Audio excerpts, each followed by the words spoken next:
Class 10th chapter number 10 light. Okay, तो start करते हैं चैप्टर। सबसे पहले व्हाट इज लाइट। लाइट क्या होती है? लाइट एक एनर्जी की फॉर्म होती है which enables us to see any object.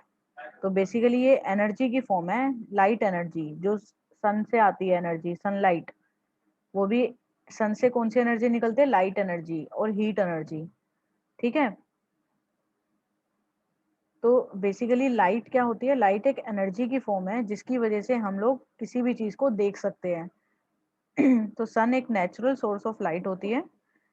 तो कोई भी जो ऑब्जेक्ट होता है उनकी खुद की लाइट नहीं होती। फॉर एग्जाम्पल एक बुक है, बुक को तुम कैसे देख सकते हो? सन की लाइट आती है, ठीक है, उस पे, और यहाँ पे तुम्हारी आईज है and you are able to see this book. कैसे? क्योंकि सन की एनर्जी आती है which is a form of energy, light energy.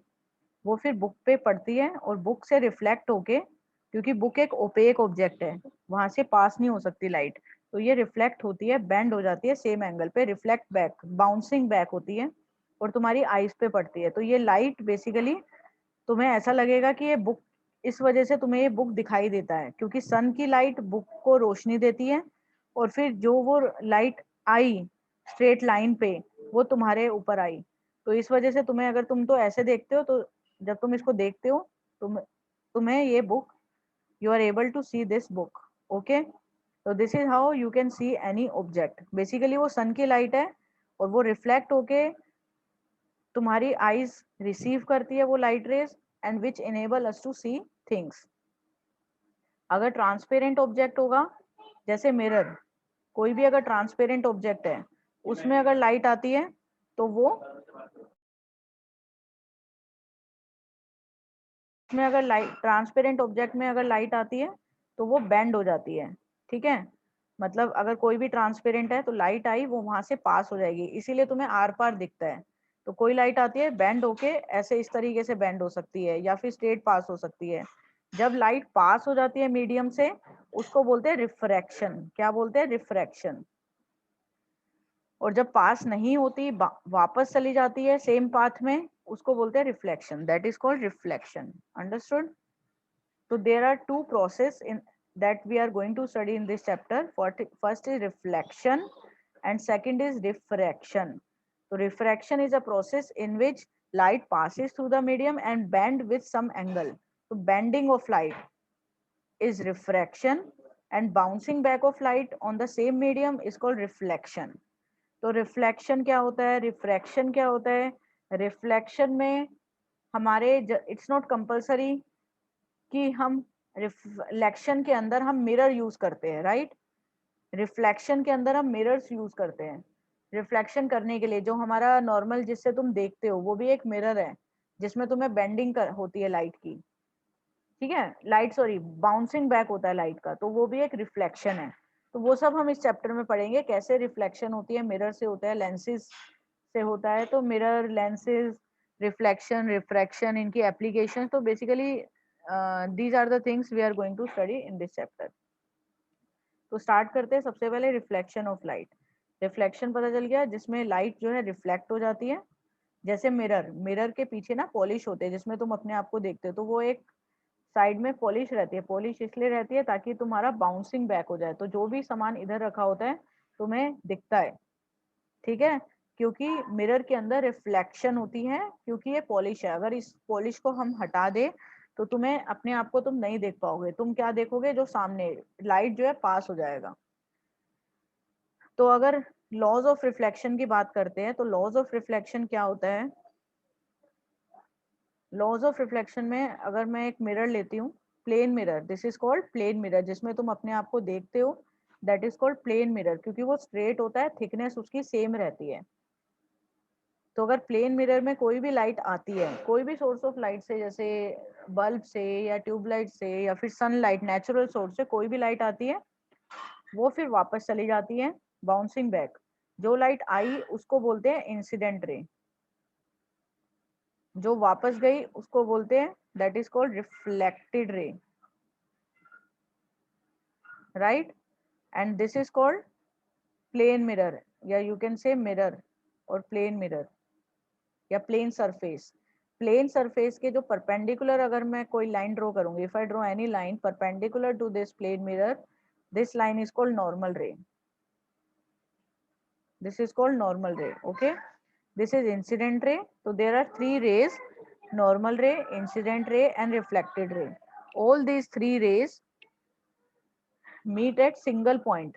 If you can see here in this diagram कि जो incident ray है, normal ray है and reflected ray, ये तीनों के तीनों रे एक पॉइंट पे आके मीट कर रही है. राइट ऐसा ही है, तीनों रेस एक पॉइंट पे आके मीट कर रही है. तो all rays meet at one point, या फिर you can say all lie in the same plane. सारे के सारे तीनों एक ही प्लेन में है. पहला. दूसरी चीज ये याद रखोगे कि जो एंगल बन रहा है इंसिडेंट रे और नॉर्मल रे के बीच में, the angle made is called angle of incidence. Angle made between incident ray and normal रे is called angle of incidence. Similarly, angle made between normal ray and reflected ray is called angle of reflection. This is called angle of reflection and this is called angle of incidence. Angle of incidence is the angle between incident ray and normal ray. Angle of reflection is the angle between normal ray and reflected ray. एक चीज का ध्यान रखना है, angle of incidence हमेशा angle of reflection के equal होगा in case of plane mirror. अगर प्लेन मिरर की बात करते हैं तो एंगल ऑफ इंसिडेंस और एंगल ऑफ रिफ्लेक्शन दोनों सेम होगा. मतलब जिस एंगल से लाइट इंसिडेंट हुई उसी एंगल से बाउंसिंग बैक होगी. तो ये दोनों एंगल हमेशा सेम रहते हैं. तो ये लॉज ऑफ रिफ्लेक्शन है, तुम ऑलरेडी पढ़ चुके होंगे क्लास 8th में. एक बार रिकॉल कर लेते हैं. First is angle of incidence is equal to angle of reflection. Second law is the incident ray, normal ray and reflected ray all lie in the same plane. So these are the two laws of reflection. अब basically क्या होता है, sometimes तुम्हें size, image की जो size होती है, अगर प्लेन मिरर की बात करते हैं, पहले प्लेन मिरर की ही बात करते हैं. प्लेन मिरर पता है क्या होता है, देखा है तुमने, रोज अपने आप को देखते हो प्लेन मिरर में ही देखते हो, जो कि एक स्ट्रेट प्लेन क्यों बोला जाता है, क्योंकि ये स्ट्रेट लाइन पे होता है. स्ट्रेट लाइन पे होता है, ये थिकनेस इसकी सेम रहती है, कहीं से मोटा कहीं से पतला नहीं होता. लेकिन क्या तुमने कभी कोई मिरर देखा है जिसमें तुम देख सकते हो कि कहीं से मोटा कहीं से पतला हो, या फिर सीधा ना हो, ऐसा हो थोड़ा सा कर्व में हो? कहीं पे देखा है कि कोई भी मिरर हो, तुम बिल्कुल स्ट्रेट ना होके थोड़ा सा कर्व हो, तुम्हें देख के नहीं पता चलेगा, हाथ लगा के पता चलता है. मैं एक इसका सिंपल सा एग्जांपल देती हूँ. स्पून. अगर तुम स्पून होती है घरों में सबके, स्पून को अगर तुम कुछ इस तरीके से होती है स्पून. स्पून को अगर तुम यहाँ से, जो ऊपर वाला पार्ट है इसका, दिस पार्ट, इसको तुम हाथ लगाते हो तो थोड़ा सा कर्व होता है ये ऐसे. अगर तुम स्पून बिल्कुल क्लीन स्पून हो, तुम उसमें अपने आप को देख सकते हो. तो एक तरीके से वो मिरर ही है, लेकिन वो कर्व में है. तो क्या डिफरेंस होता है जब तुम कर्व में देखते हो, किसी कर्व में अपने आप को देखो, या फिर किसी स्ट्रेट मिरर में अपने आप को देखो, स्ट्रेट लाइन में या कर्व में, what is the difference between these two? क्या डिफरेंस होता है? प्लेन में अगर तुम अपने आप को देखते हो तो तुम्हें जो अपना फेस होगा, if you see your face in a plane mirror, तो फेस तुम्हें बिल्कुल सेम साइज का दिखेगा जैसे तुम हो, बिल्कुल सेम एग्जैक्टली. लेकिन अगर तुम कर्व में देखोगे तो तुम्हें या तो बड़ा दिखेगा या छोटा दिखेगा. होता है. शेविंग मिरर होता है. इसका एक और एग्जांपल बताती हूँ. गाड़ी जो होती है, कार के जो साइड में मिरर होता है, अगर ये कार है तो यहाँ पे एक मिरर लगा होता है साइड में, जिसको बोलते हैं रियर व्यू मिरर. क्या बोलते हैं? Rear view mirror. उसमें क्या होता है, बैक साइड का दिखता है, सारा दिखता है बैक साइड का, तो वो छोटा होके दिखता है. रियर व्यू मिरर बोलते हैं. बैक साइड पूरी की पूरी, इतने छोटे से मिरर में तुम्हें पूरा का पूरा जो बैक पोर्शन है, मतलब पीछे का पूरा साइड दिख जाती है. अगर उसमें तुम प्लेन मिरर लगाओ जिसमें तुम अपने आप को देखते हो, तो तुम्हें इतने से पोर्शन में तुम्हें दिखेगा नहीं पूरा, तुम्हें वही सेम साइज दिखेगा जितने का है. तो उसका कोई फायदा नहीं है. तो समटाइम्स हमें नीड होती है. आजकल बाथरूम में लोग वो यूज करते हैं, एक मिरर यूज करते हैं या शेव करने के लिए, जिसमें तुम्हें बड़ा दिखता है, मतलब तुम्हारा छोटा सा फेस इतना बड़ा होके दिखता है ताकि तुम अपने आप को ठीक से देख सको. शेविंग मिरर बोलते हैं उसको, शेव करने के लिए। या डेंटिस्ट, डेंटिस्ट जो मिरर यूज करते हैं जो ताकि जो माउथ का जो अंदर वाला पार्ट है वो दिख सके ठीक से, बड़ा होके दिख सके। बहुत सारे और भी एग्जांपल्स हैं, ठीक है। तुम अक्षर बड़ा करने के लिए, वर्ड्स लेटर्स को बड़ा करने के लिए यूज भी करते हो। तो बेसिकली मिरर के एक यूज नहीं है। प्लेन मिरर तो बस तुम्हें अपने आप को, अगर तुम्हें सेम देखना है, अपने सेम साइज को देखना है कि कितना साइज है, तो प्लेन मिरर में तो तुम्हें उतना ही दिखेगा। अगर एक प्लेन मिरर है तो प्लेन मिरर के अगर मैं कैरेक्टरिस्टिक्स की बात करूं, if I talk about the characteristics of plane mirror, तो सबसे पहले प्लेन मिरर के बारे में ही बात करते हैं।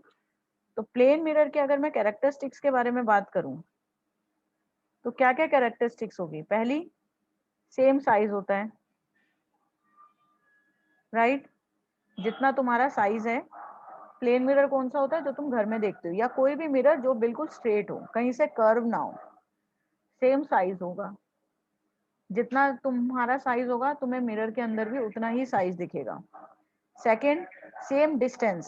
सेम डिस्टेंस का मतलब यहाँ पे अगर तुम खड़े हो, तुम इतनी दूर खड़े हो, ऑब्जेक्ट या कोई भी ऑब्जेक्ट इतनी दूर होगा, मिरर के अंदर भी उतना ही दूर होगा। तुम्हें पता चल जाता है ना, अगर तुम मिरर के अंदर देखो तो तुम्हें आइडिया लग जाएगा वो कितने डिस्टेंस पे है, पास है या दूर है। तुम एक बुक रखी है, यहाँ पे एक बुक रखी है, तो मिरर के अंदर देख के तुम्हें पता चल जाएगा, अप्रोक्सीमेटली आइडिया लग जाएगा कितना डिस्टेंस है। इसको बोलते हैं ऑब्जेक्ट, जिसको तुम देख रहे हो। इसको बोलते हैं इमेज, जो देखने के बाद इमेज जो बनती है। ऑब्जेक्ट जिसको देखना चाह रहे हो, जो मिरर के, जो रियलिटी में एग्जिस्ट करता है, जो रियल लाइफ में है। इमेज, जो उसकी इमेज बनी है, ये रियलिटी नहीं है, ये तुम्हें उसकी परछाई, उसकी तुम्हें इमेज दिख रही है। तो ये दोनों सेम डिस्टेंस होता है।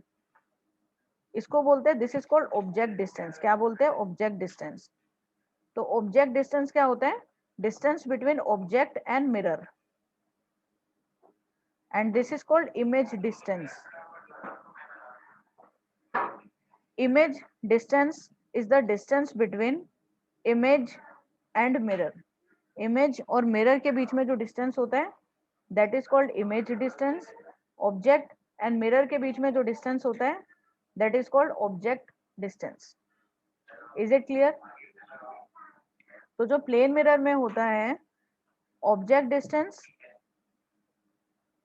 is equal to image distance. जो ऑब्जेक्ट का डिस्टेंस होता है और जो इमेज का डिस्टेंस होता है, दोनों सेम रहता है। Is it clear? Next, lateral inverted property रहती है। लेटरल इन्वर्टेड क्या होती है, या फिर लेटरल इन्वर्जन यू कैन से। लेटरल इन्वर्जन क्या होता है? लेटरल इन्वर्जन होता है, तुम्हें लेफ्ट का राइट दिखता है, राइट का लेफ्ट होता है ऐसा। अपना नाम, अगर तुम अपना नाम देखते हो मिरर के अंदर, फॉर एग्जाम्पल जैसे एक नाम ले लेते हैं राहुल, अगर तुम इसको रीड करोगे, मिरर के अंदर देखोगे, कुछ इस तरीके से दिखेगा तुम्हें,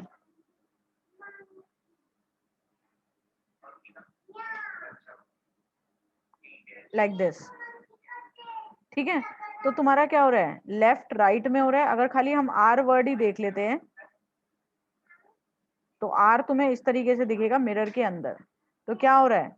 अपसाइड डाउन नहीं हो रहा, ऊपर नीचे नहीं चेंज हो रहा है, लेकिन मिरर के अंदर उल्टा हो जाता है। Left appears to be right और right appears to be left.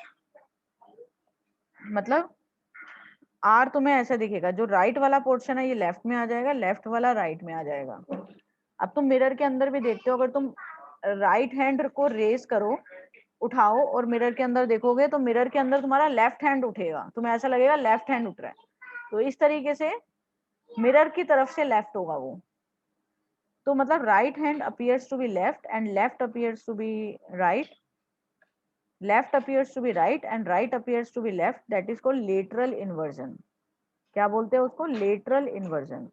तो these are the three properties of plane mirror, और you can say these are the three characteristics. क्या क्या होती है? एक, पहला object distance, image distance same रहता है। दूसरा लेटरल इन्वर्जन। तीसरा साइज सेम रहता है। चौथा एक और होता है, जो इमेज बनती है वो सीधी बनती है, या यू कैन से वर्चुअल बनती है एंड इरेक्ट बनती है। अब इसका मीनिंग समझ लो, वर्चुअल और इरेक्ट का क्या मतलब है। वर्चुअल का मतलब है कि स्क्रीन पे नहीं बन रही, किसी स्क्रीन पे नहीं बन रही, मिरर के अंदर बनती है। अब मिरर के अंदर तो कुछ भी नहीं है, ये मिरर है, मिरर के अगर पीछे की साइड देखोगे वहां तो स्पेस ही नहीं है ना कुछ भी, तो जो इमेज बन रही है वो स्क्रीन पे नहीं बन रही, उसको तुम टच नहीं कर सकते। That is called virtual. Virtual का मतलब होता है can not be made on a screen, और you can say image can not be touch.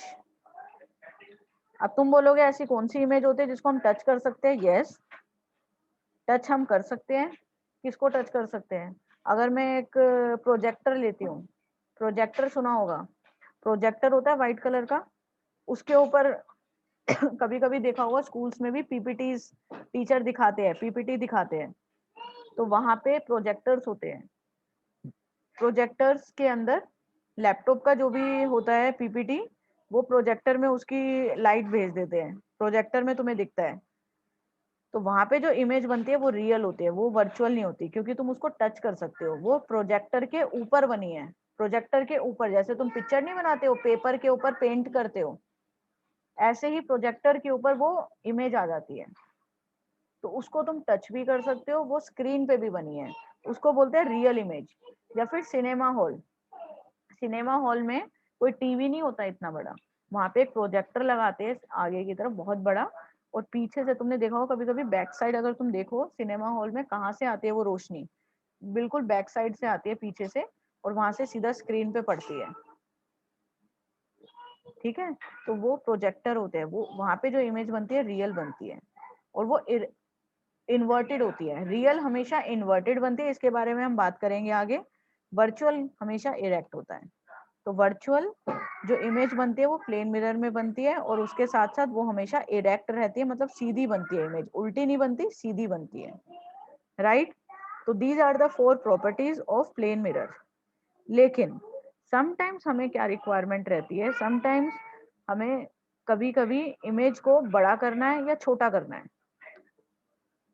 तो कभी कभी हमें रिक्वायरमेंट रहती है इमेज को बड़ा करने की या इमेज को छोटा करने की।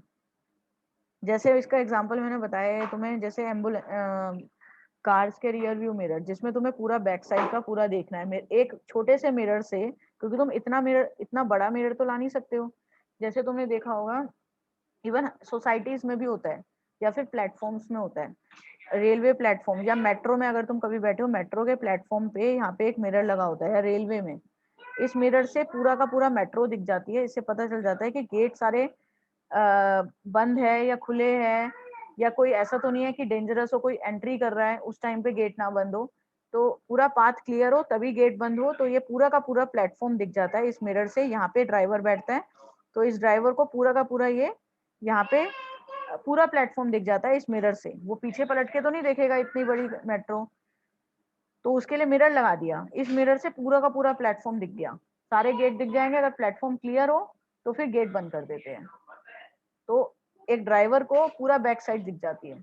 ऐसे ही सोसाइटीज में या बहुत जगह लगा होता है, जैसे टर्न हो, जैसे यहाँ से यहाँ पे टर्न करना है, तुम सोसाइटीज में भी देख सकते हो, अगर कोई ऐसी रोड जा रही है, यहाँ से लेफ्ट टर्न करना है, तो यहाँ पे एक मिरर लगा होगा, इस मिरर से कोई भी अगर गाड़ी यहाँ पे है तो वो पीछे का साइड देख सकती है सारा इस मिरर से, अगर बैक साइड क्लियर हो तो वो लेफ्ट टर्न कर सकती है, या उसको पूरा सोसाइटी का बैक साइड दिख जाएगी सारी। तो इतने छोटे से मिरर में अगर तुम वहां पे प्लेन मिरर लगाते हो, तो इतने प्लेन मिरर में, तो छोटे से मिरर में इतना बड़ा साइज नहीं देख सकते हो, तो उसके लिए तुम्हें कर्व मिरर की नीड पड़ती है। कभी कभी तुम्हें छोटी सी चीज को बड़ा करके देखना है, जैसे शेविंग मिरर, तुम्हें जैसे शेविंग मिरर बोल दो, या डेंटिस्ट यूज करते हैं, छोटी सी चीज को तुम्हें बड़ा करके देखना है, तो उसके लिए हम लोग यूज करते हैं कर्व मिरर। या बड़े सी चीज को छोटा करना है, मतलब वाइड एरिया को कवर करना है, बहुत बड़े एरिया को कवर करना है, मान लो तुम्हें पूरा का पूरा ये एक रोड देखनी है आगे तक, बहुत जितना थोड़ा बहुत मतलब आगे तक रोड देखनी है जिससे तुम गाड़ी से देख सकते हो। ठीक है, यहाँ से तुम अगर रियर व्यू मिरर होता है उसमें पूरा अब तुम्हें बैक पोर्शन सारा का सारा कवर अप कर लेता है। ठीक है, तो वहां पे तुम्हारा कर्व मिरर यूज होता है, प्लेन मिरर नहीं होता। तो ये हमारे कर्व मिरर के भी यूजेस आते हैं, जिसमें कर्व मिरर की यूज आता है, प्लेन मिरर उसके लिए यूज नहीं कर सकते। तो इसलिए अब हम पढ़ेंगे कर्व मिरर। कर्व मिरर कौन से होते हैं? जो कर्व शेप में हो, ऐसे। जैसे तुम स्पून देखी होगी तुमने, स्पून एक कर्व शेप में है। स्पून के अंदर कोई भी, तुम जरूरी नहीं स्पून, कोई भी बर्तन ले लो, यूटेंसिल ले लो, या कोई भी मिरर जो थोड़ा सा कर्व शेप में हो, उसमें तुम अपने आप को देखोगे तो तुम्हारा सेम साइज नहीं दिखेगा। इधर तुम अपने आप को बड़ा देख पाओगे या छोटा देख पाओगे। डिस्टेंस पे भी मैटर करता है। अगर तुम स्पून लोगे ना, एक स्पून लेके देखो, स्पून में अगर अपने आप को देखोगे तो पास से देखोगे या दूर से देखोगे, उसमें फर्क पड़ेगा तुम्हारी साइज में। ऐसा नहीं हमेशा ही तुम्हें बड़ा दिखेगा, पास से देखोगे बड़ा दिखेगा, जैसे जैसे दूर जाते रहोगे छोटा होते रहोगे। तो मतलब डिस्टेंस भी मैटर करता है कि ऑब्जेक्ट कितने डिस्टेंस पे है, राइट। तो this is called curve mirror. दो टाइप के कर्व मिरर होते हैं, एक होता है कॉनकेव और एक होता है कॉन्वेक्स। इसके बारे में हम लोग नेक्स्ट क्लास में करेंगे। स्फेरिकल मिरर पढ़ेंगे नेक्स्ट क्लास में। ये स्फेरिकल मिरर्स कौन से होते हैं? स्फेरिकल मिरर्स बेसिकली वो होते हैं जिनका जो शेप होती है, जिनका जो सरफेस होता है कर्व शेप में होता है, स्फेरिकल होता है, तुम बोल सकते हो। कर्व शेप में होता है, रिफ्लेक्टिंग सरफेस, मतलब अगर ऐसा कर्व स्ट्रेट लाइन ना होके कर्व में होता है, उसमें इंसिडेंट रे ऐसे आती है और ऐसे जाती है, तो इमेज अलग तरीके से बनती है, जैसे प्लेन में बनती है वैसे नहीं बनती। दो टाइप के कर्व होते हैं, कॉनकेव और कॉन्वेक्स। तो इसके बारे में हम लोग कॉनकेव मिरर, कॉन्वेक्स मिरर, इसके बारे में हम लोग नेक्स्ट क्लास में पढ़ेंगे। ठीक है, ओके।